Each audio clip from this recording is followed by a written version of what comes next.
जय हिंद दोस्तों। स्वागत है आपका हमारे और आपके यूट्यूब चैनल 92 एजू पर। तो आज हम इसमें यूनिट 4 का बहुत ही अच्छा डेराइवेशन करेंगे। हमें इसे प्रूफ करना है, means F vector equal to minus grad U. Proof करो, ये होता है। आपने अगर मेरा ग्रेडियंट वाला वीडियो देखा हो यूनिट 1 वाला, तो आपको ये पता चलेगा ये लिखा क्या है, क्योंकि उसमें मैंने बताया था जो ग्रेडियंट का फिजिकल सिग्निफिकेंस होता है, भौतिक महत्व, वो ये होता है कि अगर हमारे पास यू दिया हो तो हम उससे एफ निकाल सकते हैं, ऐसा कुछ। मीन्स स्थितिज ऊर्जा का माइनस ऋणात्मक ग्रेडियंट बल होता है। स्थितिज ऊर्जा का ऋणात्मक ग्रेडियंट बल होता है, ये कहता है ये डेराइवेशन। तो चलिए अब हम इसे डेराइव करेंगे। क्योंकि फर्स्ट यूनिट में था कि ये होता है, बस ग्रेडियंट की फिजिकल सिग्निफिकेंस में ये होता है। लेकिन अब इस वाले में आप जानेंगे कि ये कैसे होता है, ये कैसे होता है, इसे प्रूफ सहित हम जानेंगे। तो चलिए शुरू करते हैं हम अपना टॉपिक।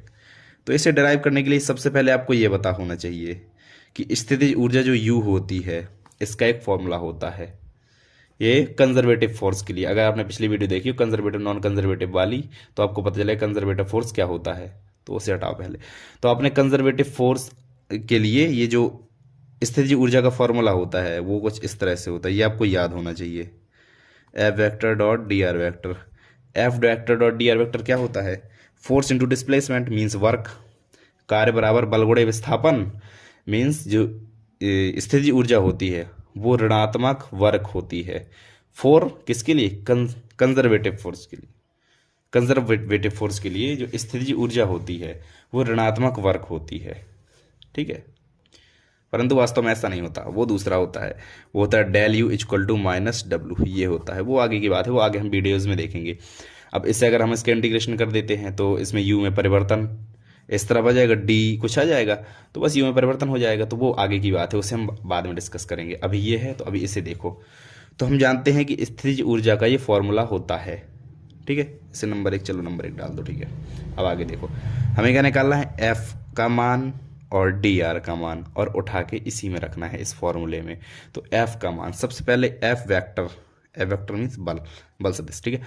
तो बल का आप क्या जानते हैं कि बल एक सदिश राशि होती है, मतलब इसमें आई जे के तो होंगे ही। अगर हम इसे घटकों में वियोजित करें तो F x I cap plus F Y J cap plus F Z K cap, कुछ इस तरह से हम कर सकते हैं घटकों में वियोजित। जैसे हम आर वेक्टर करते थे एक्स आई प्लस वाई जे प्लस जेड के, इस प्रकार से, इसी प्रकार से हमने बल को कर दिया। अब डी आर वेक्टर को करेंगे तो यहाँ पर देखो, इसे अच्छे से लिख लूँ। R vector X I cap plus Y J cap plus Z K cap होता है ये आर वेक्टर के लिए। तो डी आर वेक्टर के लिए सबका डिफरेंशियल, तो D x I cap plus D Y J cap plus D Z K cap, ठीक है, ऐसा। तो हमारे पास डी आर वेक्टर क्या है निकला? D x I cap plus D Y J cap plus D Z K cap. चलो भैया, हमारे पास एफ और आर के मान तो निकल आए। इसके बाद हमें एफ डॉट आर निकालना है, तो निकालो एफ डॉट आर। तो इसमें क्या होता है देखो, आई का आई से गुणा, जे का जे से, के का के से। तो आई का आई से मतलब एफ एक्स का डी एक्स से, तो एफ एक्स डी एक्स। अब आपने 11th और 12th में पढ़ी हो ये डॉट प्रोडक्ट को कैसे सॉल्व करते हैं, तो कुछ इस प्रकार से डॉट प्रोडक्ट सॉल्व करते हैं, ठीक है। प्लस जे का जे से, तो F Y D Y plus F Z D Z, ये होता है। मतलब इसका डॉट प्रोडक्ट इस तरह से टूटेगा। अब डॉट प्रोडक्ट जो हमारे पास निकला है वो इसी में हम रखेंगे, इक्वेशन नंबर 1 में। तो यू कैपिटल बनाना है, ठीक है। यू अब 1 में रखो, तो minus integration of infinity to R, अनंत से आर तक, F X D X plus F Y D Y plus F Z D Z. अब इन्हें अलग अलग कर लें हम, तो चलिए integration infinity to R F X D X minus minus का गुणा अंदर होगा तो infinity to R F Y D Y minus F Z D Z, ये मिला भैया हमें अंदर। इसमें मान रखी ये मिला यू का मान। अब ध्यान से सुनो क्या करना है। एक बार इसे x के सापेक्ष पार्शियल डिफरेंशियल करेंगे, फिर y के सापेक्ष, फिर z के सापेक्ष, ऐसे कुछ। जैसे अगर इसे हम x के सापेक्ष सबसे पहले x के सापेक्ष आंशिक अवकलन करने पर, ठीक है। तो x के सापेक्ष जब हम आंशिक अवकलन पार्शियल डिफरेंशियल करते हैं तो जो y के पद होते हैं और अदर पद होते हैं x को छोड़ के वो सब कांस्टेंट होते हैं। तो u का तो डेल u बटे del x partial differential del पढ़ते हैं इसे, और यहाँ पर इंटीग्रेशन चला जाएगा अवकलन से समाकलन ख़त्म, तो क्या बचेगा माइनस एफ एक्स, इतना बस बचेगा। या फिर इसे हम कुछ ऐसे भी लिख सकते हैं F X equal to minus del U upon del X. Clear है। अब इसे y के सापेक्ष करो, y के सापेक्ष आंशिक अवकलन करने पर किसका है क्वेश्चन नंबर 2। जैसे आपको भाषा लिखनी हो तो उसके लिए बता रहा हूँ कि समीकरण नंबर 2 का y के सापेक्ष आंशिक अवकलन करने पर तो हम करेंगे तो del u upon del y equals to minus F Y implies F Y equal to minus del Y del U upon del Y, ये आया। और इसी प्रकार से यहाँ निकाल देता हूँ, जगह कम है, तो del U upon del Z के लिए minus F Z implies F Z is equal to minus del U upon del Z.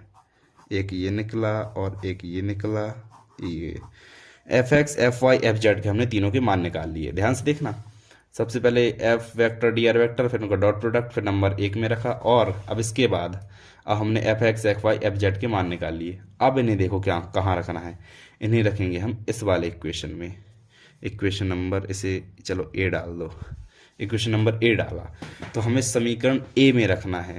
तो समीकरण ए में एक्स वाई, ये F X F Y F Z के मान समीकरण ए में मान रखने पर, ठीक है। F vector equals to minus del U upon del X, clear, minus del U upon del Y minus del U upon del Z, ये हमने मान रख दिए। अब इससे हम माइनस यू कॉमन ले लें, माइनस आगे की तरफ कॉमन ले, यू पीछे, तो del upon del X plus del upon del Y del upon del Z into U, capital U into U, ठीक है। अब आपने सबसे पहला जो वीडियो था हम लोगों का वो नॉर्मल चीज़ों पर डिस्कस का था, जो यूनिट 1 का सबसे पहला वीडियो स्टार्टिंग वाला था। तो उसमें मैंने बताया था कि इसका मान क्या होता है, इसका मान होता है ग्रेड, या फिर अगर ग्रेड नहीं मानना चलो ठीक है डेल मान लो, तो इसका मान होता है del operator into U, into है डॉट नहीं, क्योंकि डॉट होता है तो वेक्टर्स में, इंटू है। अब डेल ऑपरेटर इंटू जब होए तो वो ग्रेडियंट भी कहलाता है, ये भी आपको मैंने बताया। तो implies F vector equals to minus grad U, ये हो गया भैया हमारा प्रूफ। ऐसे होता है हमारे प्रूफ, जो सबसे पहले पार्ट में आपने जाना था कि ये होता है, अब ये भी जान लो कि प्रूफ भी इसका होता है। तो इसे प्रूफ कैसे करते हैं एक बार ध्यान से देख लो। बस अपन ने डॉट निकाला और नंबर 1 में मान रखा, और F X F Y F Z इन तीनों के मान निकाल के हमने इक्वेशन में रख दिए, जो एफ वेक्टर का इक्वेशन था। तो ये बड़ा ही सिंपल इसका है मेथड। तो आई होप कि आपको ये समझ में आ गया होगा, और समझ में आया तो कमेंट में ज़रूर बताएं, और वीडियो अंत तक देखने के लिए thank you so much, bye bye.